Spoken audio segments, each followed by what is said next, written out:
Hello everyone, this is Azra Batul and we are learning about the topic Companies Act 2013 in which we learned about the kinds of companies, and today we will discuss about the last point of the kind of companies. So let's start.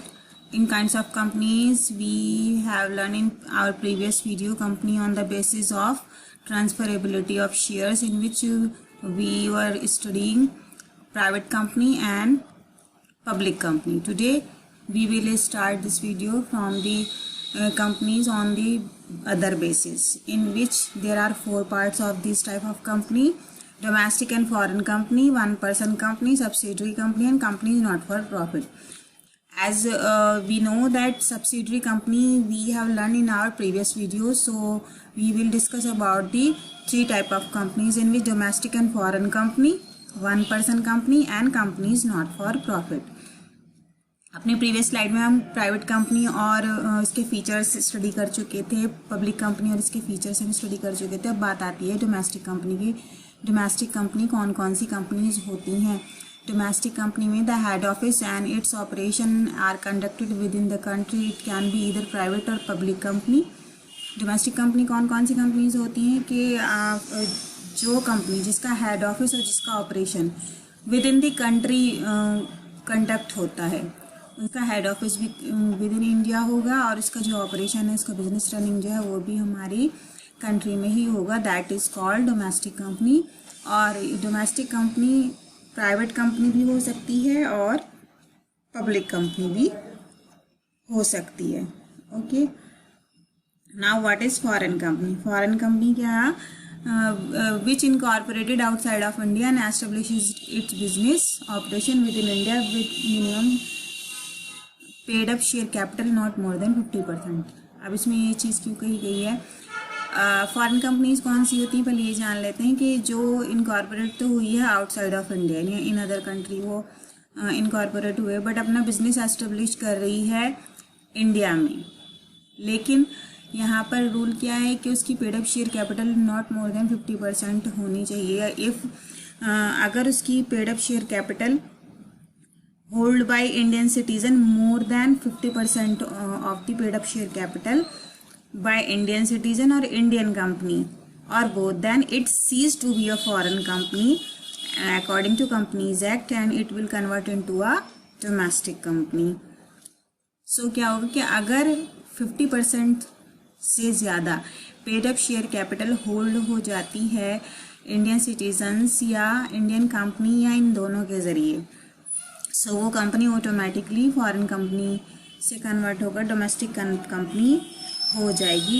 ये हमारा companies act 2013 कहता है। ठीक है, और एक important point और है इसमें कि जितने भी मतलब रजिस्ट्रार के पास अपनी कंपनी को, फॉरेन कंपनी के जितने भी डॉक्यूमेंट्स एक्सेट्रा जो भी सबमिट कराने होते हैं रजिस्ट्रार के पास, वो विद इन इसके एस्टेब्लिशमेंट के विद इन 13 डेज आपको डिपॉजिट कराने होते हैं, सबमिट कराने होते हैं। That is the main difference between the domestic and foreign company के डोमेस्टिक कंपनीज कौन सी होती हैं, फॉरेन कंपनीज कौन सी होती हैं। नाउ अब बात आती है हमारी वन पर्सन कंपनी की। वन पर्सन कंपनी किसे कहते हैं? वन पर्सन कंपनी जैसे कि आपको नाम से ही यहाँ पर शो हो रहा होगा, in which one person hold practically whole of the share capital of a company, या where one person hold practically whole of the share of the capital of a company and take a few more members simply to meet the statutory requirement of the minimum number of person, such a company is a one person company. So इसमें हम ये भी कह सकते हैं कि जिसमें इसमें लाइन में क्लियरली लिखा हुआ है कि किसी भी वन पर्सन के ज़रिए, यानी जो जितनी भी शेयर कैपिटल होगी उस कंपनी की, वो किसी वन पर्सन, वन इंडिविजुअल की होगी, बट वो चाहे तो अलग मेंबर्स भी उसमें इंक्लूड कर सकता है अपनी कंपनी में। इम्पॉर्टेंट मीटिंग्स अगर रिक्वायर होती हैं वो भी हेल्ड कर सकता है। तो ये वन पर्सन कंपनी होती है। वन पर्सन कंपनी के कुछ फीचर्स हैं जिसमें है अपॉइंटमेंट ऑफ नॉमिनी, ये ना, and a one person company needs to appoint a nominee who at the time of death और incapacity of owner will take right of the company. तो ये नॉमिनी क्यों बनाया जाता है? At the event of death और incapacity of owner he will और she will take it range of company in its own hands. कि अगर वन पर्सन कंपनी में जो इंडिविजुअल ऑनर है, अगर उसकी डेथ हो जाती है at the time of death या at the time of incapacity, तो जो भी उसके राइट्स होंगे वो नॉमिनी को ट्रांसफ़र हो जाएंगे। That is the main feature of one person company. One person company में जिस तरह हम अभी तक पढ़ते आए हैं प्राइवेट कंपनी और पब्लिक कंपनी के बारे में, कि प्राइवेट कंपनी और पब्लिक कंपनी में भी कुछ फीचर्स थे। उनका टाइटल क्या होता है? प्राइवेट कंपनी में था कि उनको अपने नाम के आगे प्राइवेट लिमिटेड लिखना इम्पोर्टेंट उनके लिए होता है। और second thing is public company में था कि पब्लिक कंपनी के जो भी कंपनी होगी उसके नाम के आगे लिमिटेड लिखना ज़रूरी होता है। उसी तरह वन पर्सन कंपनी के भी कुछ फीचर्स आ जाते हैं। देख लेते हैं फीचर्स क्या क्या हो सकते हैं इसमें। वन पर्सन कंपनी में फीचर्स मैं आपको ऐसे ही बता देती हूँ वन पर्सन कंपनी के, आप इसको रिमाइंड कर लेना।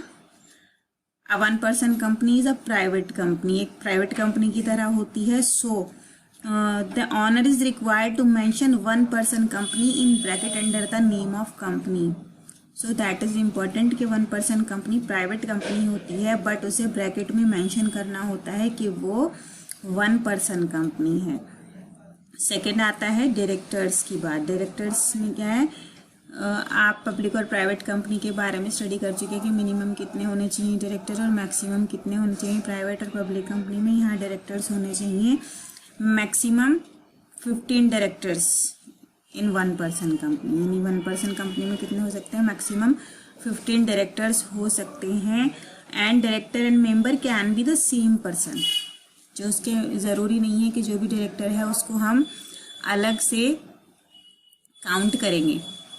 डायरेक्टर के लिए हम उसी मेंबर्स में से भी उन्हीं पर्सन को इंक्लूड कर सकते हैं, यानी डायरेक्टर की काउंटिंग अलग नहीं होगी। नेक्स्ट आती है पेड अप कैपिटल कितनी होनी चाहिए। अभी तक जो लिमिटेशंस थी प्राइवेट कंपनी और पब्लिक कंपनी की, अकॉर्डिंग टू कंपनीज एक्ट 2013, जो मिनिमम पेड अप कैपिटल थी पहले 1 लाख थी और उसी तरह से 5 लाख थी। लेकिन जब कंपनीज एक्ट 2013 आया तो minimum paid up share capital की जो लिमिट्स थी वो ख़त्म कर दी गई। यानी अब पब्लिक कंपनी और प्राइवेट कंपनी कितनी भी कैपिटल से अपनी कंपनी को एस्टेब्लिश कर सकती थी, स्टार्ट कर सकती थी। बट वन पर्सन कंपनी में क्या रूल है? वन पर्सन कंपनी में मिनिमम 1 लाख और मैक्सिमम 50 लाख इसकी पेड अप कैपिटल होनी चाहिए। ये ऐसा क्यों है कि in case of above 50 lakh it will automatically convert into a private limited company. अगर इसकी जो पेड अप कैपिटल है वो 50 लाख से अबव हो जाती है, सो ये ऑटोमेटिकली कन्वर्ट हो जाती है प्राइवेट लिमिटेड कंपनी में। So this conversion also happens when turnover exceeds ₹2 crore mark. It is also important point कि अगर किसी भी वन पर्सन कंपनी की पेड अप कैपिटल 50 लाख से अबव जाती है तब वो कंपनी कन्वर्ट हो जाएगी प्राइवेट लिमिटेड कंपनी में। और दूसरी कंडीशन क्या है कि अगर उसकी टर्नओवर 2 करोड़ से एक्सीड ज़्यादा हो जाएगी, 2 करोड़ से उसकी टर्नओवर ज़्यादा हो जाएगी, तो तब भी वो कंपनी जो है ऑटोमेटिकली हमारी कन्वर्ट हो जाती है प्राइवेट लिमिटेड कंपनी। सो ये तो हुए हमारे फीचर्स में, इसका टाइटल, इसके डायरेक्टर्स कितने होंगे, इसकी पेड अप कैपिटल कितनी होंगी। अब रूल आता है कन्वर्जन टू प्राइवेट और पब्लिक लिमिटेड कंपनी। ये मैंने आपको पहले ही बता दिया कि कब वो प्राइवेट कंपनी में चेंज हो जाएगी, कन्वर्ट हो जाएगी। फिर भी इसमें ये पॉइंट्स आपको ध्यान रखने हैं। One person company can convert to a public company और private company, but it can do only after expiry of 2 years of its incorporation। ठीक है। अब 2 कंडीशन क्या थी कि अगर उसकी paid up capital maximum 50 lakh से अबव होती है, और दूसरी कंडीशन अगर उसकी टर्नओवर मोर देन 2 करोड़ से ज़्यादा हो जाती है तब वो ऑटोमेटिकली कन्वर्ट हो जाएगी आपकी पब्लिक और प्राइवेट कंपनी में। दूसरी कंडीशन क्या है कि अगर 1% कंपनी अपने आप को कन्वर्ट करना चाहती है, दो कंडीशन तो है ही, बट थर्ड कंडीशन क्या होगी कि वो तब अपने आप को कन्वर्ट कर सकती है पब्लिक और प्राइवेट लिमिटेड कंपनी में जब उसके ऑन इनकॉर्पोरेशन को 2 ईयर्स से ज़्यादा हो चुके हों, यानी 2 ईयर्स उसके एक्सपायर हो चुके हों। और ये कब एप्लीकेबल है? This clause is applicable only when turnover is less than ₹2 crores and paid up capital is less than ₹50 lakhs।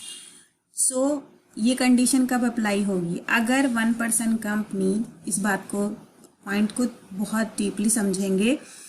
देखिए, अगर 1% कंपनी की टर्नओवर 2 करोड़ से अबव हो गई सो ऑटोमेटिकली कन्वर्ट हो जाएगी, या उसकी पेड अप कैपिटल जो है 50 लाख से अबव हो जाती है तो वो ऑटोमेटिकली कन्वर्ट हो जाएगी। But if 1% company wants to convert itself into a public और प्राइवेट कंपनी और उसकी अगर पेड अप कैपिटल 50 लाख से अबव नहीं है या उसकी टर्नओवर 2 करोड़ से अबव नहीं है, लेस देन 2 करोड़ है, तो उसके लिए कंडीशन क्या होंगे खुद को कन्वर्ट करने के लिए कि उसके इनकॉर्पोरेशन को 2 ईयर्स एक्सपायर हो चुके हों, 2 ईयर्स से ज़्यादा हो चुके हों, तो वो अपने आप को पब्लिक और प्राइवेट लिमिटेड कंपनी में कन्वर्ट करा सकती है। Companies on the other basis में हमारा लास्ट पॉइंट रह जाता है काइंड्स ऑफ कंपनीज में, companies not for profit. Domestic and foreign company हम क्लियर कर चुके हैं, 1% कंपनी हमारा हो चुका है, सब्सिडरी कंपनी हम अपनी प्रीवियस वीडियोज में स्टडी कर चुके हैं। Now the last point is companies not for profit. जैसे कि इसके नाम से ये आपको एक्सप्लेन हो रहा होगा कि कंपनीज वो कंपनीज जो प्रॉफिट अर्न करने के लिए नहीं बनाई जाती हैं, that is companies not for profit. These companies must obtain a licence from central government before they are registered. इनको सेंट्रल गवर्नमेंट के थ्रू एक लाइसेंस इशू होता है जब ये रजिस्टर्ड होती हैं उससे पहले and they have limited liability but are not required to use the word limited और private with their names. So इनकी लायबिलिटीज जो होती हैं वो लिमिटेड होती हैं, बट इनको ये रिक्वायर नहीं होते कि अपने नाम के आगे लाइक प्राइवेट कंपनी और पब्लिक कंपनी की तरह अपने नाम के आगे ये पब्लिक या प्राइवेट लिमिटेड मेंशन करें, ये इनके लिए रिक्वायरमेंट नहीं होती। They are from for promoting art, science, commerce, sports etcetera. So ये इसी चीज़ को प्रमोट करने के लिए, सिर्फ प्रमोशन के लिए होती हैं। किन एरियाज में? Art, science, commerce, sport etcetera को प्रमोट करने के लिए होती हैं, और जो भी profits are applied towards its objective and not distributed among its members. जो भी प्रॉफिट अर्न किया जाता है इन कंपनीज में इन वर्क के थ्रू, सो वो इनके मेंबर्स में डिस्ट्रीब्यूट ना होकर जिन ऑब्जेक्टिव्स के लिए ये कंपनी एस्टेब्लिश की गई है उन्हीं ऑब्जेक्टिव में ये प्रॉफिट वहाँ पर लगा दिया जाता है। इसके कुछ फीचर्स हैं। It enjoys various exemptions on registration and it does not pay stamp duty for registration of MOA and AOA। Like आपकी जो अदर कंपनीज होती हैं, प्राइवेट हुई, पब्लिक हुई, कोई भी कंपनी हो, उनको वेरियस एग्जेम्पशंस नहीं मिली होती रजिस्ट्रेशन पर, but companies not for profit जो होती हैं उनको वेरियस एग्जेम्पशंस मिली होती हैं। एंड इनको रजिस्ट्रेशन कराने पर अपना memorandum of association and article of association registration कराने पर इनको स्टैम्प ड्यूटी पे नहीं करनी पड़ती। Third is it can be found without share capitals. ये बिना शेयर कैपिटल्स के फॉर्म हो सकती है। Government can revoke licence any time by giving a notice. अगर गवर्नमेंट को इसको रोकना है तो वो एक नोटिस देकर इसके लाइसेंस को भी रद्द कर सकती है। सो ये लास्ट पॉइंट था जो हमारा रिमेनिंग था, companies on the other basis. I hope आपको अब सभी पार्ट्स इसके क्लियर होंगे। Difference between domestic and foreign company, 1% company क्या है, इसके फीचर्स क्या क्या हैं और कंपनीज नॉट फॉर प्रॉफिट क्यों एस्टेब्लिश की जाती है, इसके ऑब्जेक्टिव्स क्या क्या होते हैं। सो हमारे काइंड्स ऑफ कंपनीज के पार्ट्स कंप्लीट हो चुके हैं। In our next video we will start from incorporation of company, के कंपनी कैसे फॉर्म होती है, उसके इनकॉर्पोरेशन में क्या क्या प्रोसीजर, क्या क्या स्टेप्स फॉलो होते हैं। सो आई होप आपको ये वीडियो बिल्कुल क्लियर होगी, काइंड्स ऑफ कंपनीज आपको क्लियर हो चुके होंगे। So stay safe, stay healthy and bye bye.